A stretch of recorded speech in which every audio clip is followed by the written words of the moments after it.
Welcome everyone, स्वागत है आपका हमारे यूट्यूब चैनल फाइंड स्टडी पर। तो आज शुरू करते हैं हम अपना इंग्लिश का क्लास, जिसमें हम डिस्कस करेंगे ठीक जिसमें डिस्कस करेंगे synonym, antonym, one word and idiom, idiom and phrase, जो कि हमारे अब आने वाले एग्जाम के लिए बहुत हेल्पफुल होगा।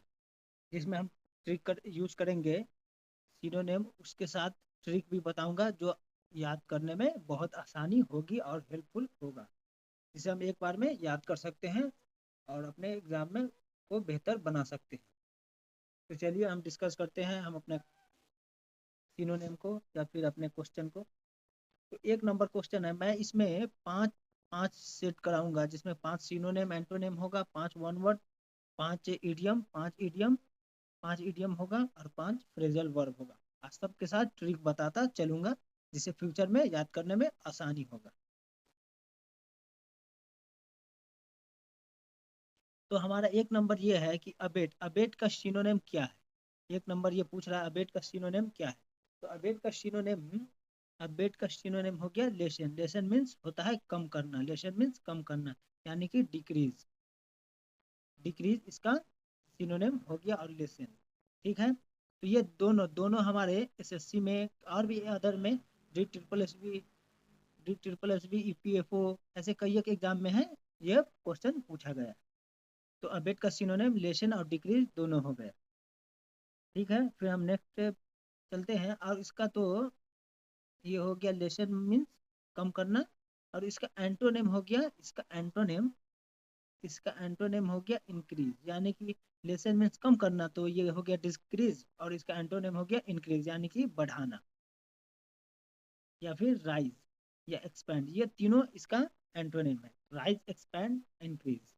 बट ये इंक्रीज जो है ज्यादा बेहतर। ठीक है, हम नेक्स्ट ये देख लेते हैं इसको। तो इसका right answer option B lesson हो गया। इसका हिंदी मतलब होता है कम होना, शांत करना। इसका एंटोनिम इंक्रीज है। ट्रिक, इसका ट्रिक ये हो गया ए बीट। ए बीट मीन्स होता है कम, बीट मीन्स कम या थोड़ा, बीट मीन्स कम या थोड़ा होता है। तो थोड़ा, ए बीट थोड़ा करना, थोड़ा सा करना या कम करना, ए बीट। ठीक है, तो अब हम अपने नेक्स्ट के क्वेश्चन की तरफ बढ़ रहे हैं। ये है हमारा दूसरा क्वेश्चन ने, लूसिड। लूसिड का सिनोनिम क्या है। तो लूसिड का सिनोनिम है क्लियर। इसका एक और सिनोनिम आता है लिम्पिड। एक और सिनोनिम आता है लिम्पिड। लिम्पिड, लूसिड, क्लियर। और इसका, और मैं डिस्कस कर लेता हूँ, इसका एंटोनिम यहाँ हो गई। ये तो क्लियर हो गया, इसका मीनिंग हो गया साफ सुथरा, स्पष्ट, क्योंकि नाम ही से लिम्पिड लूसिड, लिम्पिड लूसिड, लूसिड और क्लियर। क्लियर से नाम ही समझ में आ रहा है कि ये साफ सुथरा का बात हो रहा है। इसका एंटोनिम हो गया कंफ्यूजिंग। इसको याद करने का ट्रिक है, लूसी डिड मीन्स सब गायब हो गया, लूसी डिड मीन्स सब गायब हो गया। हमारा तीसरा सिनोनिम है फ्रूगल। फ्रूगल मीन्स क्या होता है, फ्रूगल का सिनोनिम क्या होता है। इसका सिनोनिम हो गया इकोनॉमिकल। इसका सिनोनिम हो गया इकोनॉमिकल, यानी कि ज्यादा खर्चा करने वाला, ज्यादा खर्च करने वाला।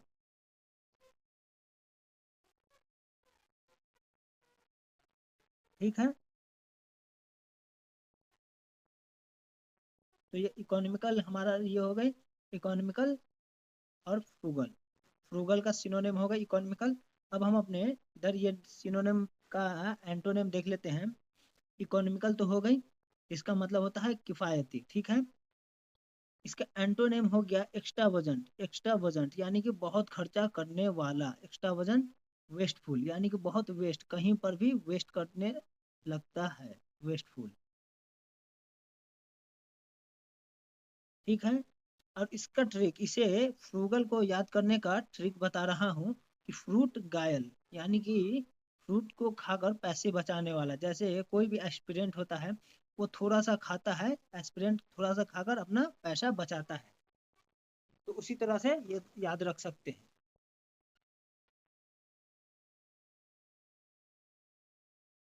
अब ये हमारा फोर्थ नंबर सिनोनिम है बेनिवोलेंट। बेनिवोलेंट मीन्स होता है काइंड।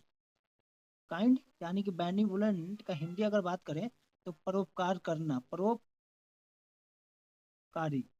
यानी कि किसी पे हमदर्दी करना, तो इसका सिनोनिम हो जाएगा काइंड।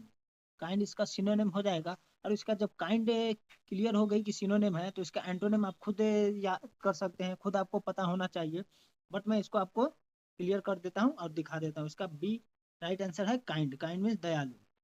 इसका एंटोनिम हो गया मैनिवोलेंट, यानी कि दुष्ट। मेलवोलेंट मीन्स दुष्ट। अब इसे बेनिवोलेंट को याद करने का ट्रिक है। बेनवोलेंट मीन्स भलाई करने वाला, परोपकार करने वाला, यानी कि बेन वाला भलाई करने वाला। अब ये हमारा फोर्थ नंबर सिनोनिम है कैंडिड। कैंडिड मीन्स निष्कपट। कैंडिड मीन्स निष्कपट। निष्कपट यानी कि कोई भी भेदभाव नहीं, यानी कि उसको कह सकते हैं फ्रैंक, यानी फ्रैंक इसका राइट आंसर है। फ्रैंक इसका राइट आंसर। और इसका एंटोनिम हो गया डिसऑनेस्ट। इसका एंटोनिम डिसऑनेस्ट एंटोनिम हो गया। इसको देख सकते हैं, फ्रैंक हमारा सिनोनिम है कैंडिड का। कैंडिड का सिनोनिम फ्रैंक हो गया। एंटोनिम डिसीटफुल या फिर डिसऑनेस्ट। अब इसे ट्रिक है याद करने का। कैंडी, कैंडी वाला बच्चा बिल्कुल साफ होता है, यानी कि बच्चा जो होता है, जो कैंडी वाला बच्चा हो गया, बहुत एकदम साफ सुथरा निष्कपट होता है, साफ साफ बोलता है, कोई से कपट छल बेईमानी नहीं करता है। अब हम 5 सिनोनिम और एंटोनिम हो गया। अब हम पार्ट 2 में इडियम इडियम डिस्कस करेंगे। अब इसका ये इडियम, एक नंबर इडियम है break the ice. Break the ice का मतलब है इनिशिएट इनिशिएट इनिशिएट समथिंग, यानी कि शुरुआत करना। और इसका मतलब हो गई बातचीत शुरू करना। किसी को भी हम कह सकते हैं ब्रेक द आइस मीन्स हो गया बातचीत शुरू करना। जैसे झगड़ा होने के बाद झगड़ा होने के बाद जो बातचीत होता है उसे ही हम कह सकते हैं ब्रेक द आइस। इसका राइट हो गया बातचीत शुरू करना, राइट आंसर हो गया। जैसे इसको अब याद करने का ट्रिक मैं बता रहा हूँ कि बर्फ बर्फ तोड़ने के बाद बर्फ तोड़ने के बाद बर्फ तोड़ने के बाद जो हम सब माहौल बनाते हैं, पार्टी करते हैं, तो जाहिर सी बात झगड़ा खत्म हो जाता है। अब हमारा दूसरा नंबर है a blessing in disgust. A blessing in disgust, इसका मतलब हो गया कि दुख के भेष में सुख।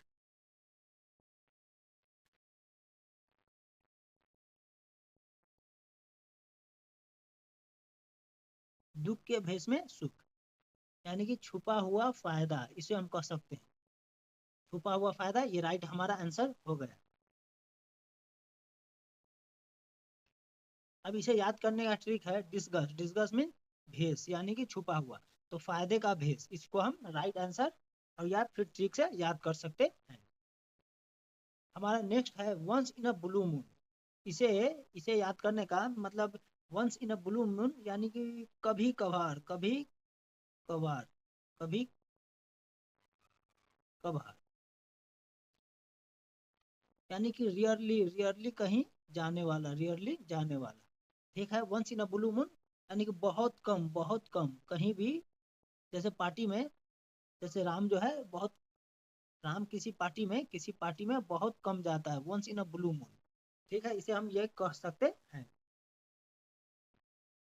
बहुत कम, once in a blue moon. अब इसे ट्रिक है याद करने का कि मून जो है, मून वो तो ऑरेंज कलर का दिखता है, ऑरेंज लाइट कलर का। बट ब्लू मून वो कभी कभार, उसी तरह जैसे एक कहावत है, उसी तरह से ब्लू मून हम कह सकते हैं कि कभी कभार ब्लू मून हमें दिखने को मिलता है। ठीक है, हमारा नेक्स्ट ये है इडियम है कट कॉर्नर। कट कॉर्नर को हम याद कर सकते हैं कोई काम सस्ता तरीके से करने वाला। कट कॉर्नर यानी कि बेईमानी तरीके से या धोखे तरीके से। कट कॉर्नर, ये गलत लिखा गया, कट कॉर्नर। ठीक है, यानी कि गलत तरीके से करने वाला, यानी कि पैसे बचाने वाला, कोई के काम को सस्ते में करके निपटा देना। अब इसे याद करने का ट्रिक है कि कोनों को कट करना, शॉर्ट कर देना, यानी कोई भी कोना है उसको मैं कट कर दूंगा, जाहिर जाहिर सी बात है कि कोई कोना को मैं कट कर दूंगा तो वो छोटा हो जाएगा, गलत तरीके से हुआ। तो उसी तरह से ये। अब हमारा 5 नंबर इडियम है हिट द सैक। इसका मतलब होता है प्रिपेयर फॉर स्लीप। इसका मतलब हो गई कि सो जाना, यानी कि सोने की तैयारी करना, सोने का तैयारी करना। उसी तरह से है कि हिट द सैक, यानी कि कभी भी आप जाइएगा, अब ये सन यूज कीजिएगा कि कभी भी कोई दोस्त के सामने बोलना हो कि मैं जा रहा हूँ सोने, तो बोल सकते हैं कि I am going to hit the sack. इस तरह से यूज कर सकते हैं। ये इसका राइट आंसर हो गया, सो जाना। अब इसको एक और तरह से यूज कर सकते हैं, ट्रिक याद करने का ट्रिक है कि बोरी को, जो बोरा होता है बोरी, उसको हम सैक कहते हैं, सैक। तो जैसे ही कोई, जैसे देखे होंगे रेलवे स्टेशन पर सब बोरा रेडी लगाकर उस तरह से सोता है, तो उसे हम हिट द सैक कह सकते। तो अब हमारा पार्ट 3 में है फ्रेजल वर्ब। इसका, अब फ्रेजल वर्ब को हिंदी मीनिंग प्लस ट्रिक के साथ देख लेते हैं। ये हो गया हमारा phrasal verb back out. Back out means पीछे हटना, बैक आउट मीन्स पीछे हटना। इसका ट्रिक है कि बैक, बैक मीन्स पीछे, तो पीछे हटना। इसका राइट हो गया आंसर। हमारा दूसरा नंबर है carry on. Carry on means, तो ये सभी को पता होगा कि जारी रखना, कंटिन्यू रखना, कंटिन्यू रखना, यानी कि कार चलती रहती है, कंटिन्यू चलती रहती है, तो वो हमारा राइट आंसर हो गई और ये हमारा ट्रिक हो गया। अब है bring up. Bring up, bring up means जिक्र करना, जिक्र करना या फिर पालन पोषण करना। ब्रिंग अप मीन्स पालन पोषण करना। तो इसका ज्यादातर यूज होता है पालन पोषण करना में। ब्रिंग अप मीन्स देखभाल करना। इसका एक और हो गया कि ऊपर लाना। ब्रिंग इसको ट्रिक करना कि ऊपर लाना, और ऊपर लाकर उसकी देखभाल करना। जैसे कोई बच्चा नीचे पड़ा हुआ है, तो उसको भाई रोड से नीचे पड़ा हुआ है रोड पर, तो उसको सड़क से ऊपर लाओ और अपने घर में रखकर देखभाल करो, उसका पालन पोषण करो। उसी तरह से ये है। अब हमारा 4th नंबर है call of. Call of means रद्द करना, कॉल ऑफ मीन्स रद्द करना। अब इसको, ये ट्रिक हम याद कर सकते हैं। इसको याद करने का ट्रिक है कि कॉल करके ऑफ कर देना। कॉल करना किसी को, ऑफ कर देना, यानी कि मीटिंग को कैंसिल कर देना, मीटिंग कैंसिल कर देना, कॉल करके ऑफ कर देना। कॉल ऑफ कर दिए मैंने किसी को, जैसे रोहित ने श्याम को फोन किया कि भाई आज पार्टी में चलना है, पार्टी में चलना है, फिर किसी कारण से पार्टी कैंसिल हो गया। तो अब कॉल कर दिया, उसके बाद फिर वो कॉल को ऑफ कर दिया कि जाहिर सी बात, कॉल ऑफ हो गई, अब कैंसिल हो गया पार्टी। अब हमारा 5 नंबर फ्रेजल वर्ब है look into. Look into mean जांच पड़ताल करना। लुक इनटू मीन जांच पड़ताल करना। अब जैसे किसी को अंदर में झांकना, जैसे किसी के घर के अंदर झांकना, अंदर झांकना, उसको, उसका जांच पड़ताल करना। वही हो गया, अंदर झांकना, जांच पड़ताल करना। तो ये 5 नंबर हो गई। अब हम फाइव पार्ट 4 में वन वर्ड सब्स्टिट्यूट का डिस्कस कर लेते हैं। अब हमारा 1 नंबर क्वेश्चन है, a person who talk too much. एक व्यक्ति जो बहुत बोलता है उसे हम क्या कहते हैं, यानी कि बहुत बकबक करता है, बहुत बकबक, बकबक करने वाले को हम कह सकते हैं पकाऊ आदमी। तो इसे हम गारुलस कह सकते हैं। गारुलस इसका राइट आंसर हो गया। और जो एक हो गया, ये तो हो गया कि जो बहुत बोलता है, टॉक टू मच। अब ये भी क्वेश्चन देता है, a person who talk a little बहुत कम बोलता है तो उसे हम कह सकते हैं टैकीटर्न। अगर ये पूछे कि बहुत कम, लिटिल लिटिल टॉक के, तो हम उसे कह सकते हैं टैकीटर्न। टैकीटर्न यानी अल्पभाषी, कम बोलने वाला। बट इसका यहाँ हमारा राइट आंसर गारुलस है। ये person who talk too much यानी कि बकबक करने वाला। गारुलस बहुत बोलने वाला, गाड़ी चलाने वाला, बहुत गाड़ी चलाने वाला आदमी बहुत बकबक करता है। उसी तरह से हम इस ट्रिक से याद कर सकते हैं। और इन सभी का स्पेलिंग, क्योंकि स्पेलिंग एरर बहुत पूछा जाता है, खासकर SSC, D triple S B, D triple S B etcetera exam में। ठीक है, तो ये इस तरह से याद रखिएगा। अब हमारा नेक्स्ट है, ये है a palace where book are kept. एक ऐसा जगह जहाँ किताब रखा जाता है उसे हम क्या कहते हैं? उसे लाइब्रेरी कहते हैं। लाइब्रेरी इसका राइट आंसर हो गया। और अब ये मुझे कमेंट में बक्सा बताइए, हमें कमेंट में बताइए कि ग्रेनरी किसे कहते हैं? ग्रेनरी किसे कहते हैं? चलिए मैं ही बता देता हूँ। जहाँ अनाज वगैरह रखा जाता है उसे हम ग्रेनरी कहते हैं। Palace where grains are stored. तो मुझे कमेंट बॉक्स में इसका आप बताइए, डॉर्मेट्री किसे कहते हैं?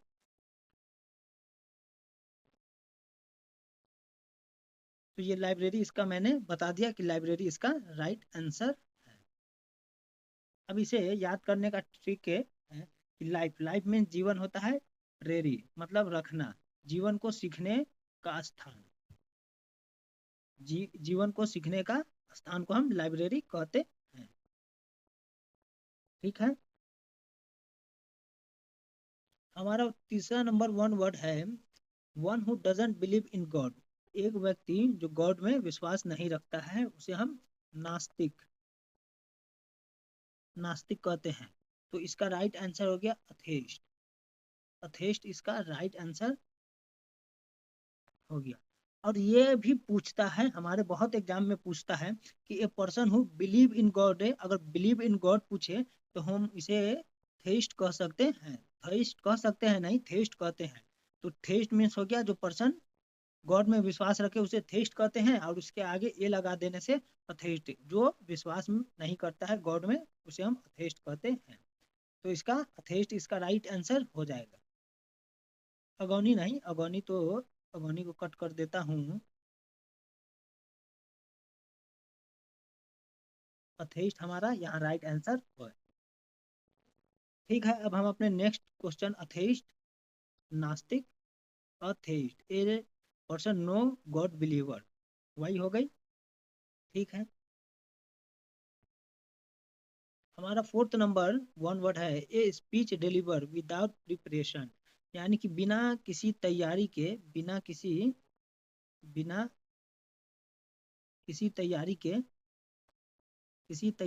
भाषण देना, उसे हम कह सकते हैं x tempo. X TEMPORE, extempore. Extempore means बिना किसी तैयारी के भाषण देना। ठीक है, डायलॉग इसका गलत आंसर हो जाएगा, कमेंट्री भी इसका गलत आंसर हो जाएगा। इसका राइट आंसर एक्सटेम्पो है।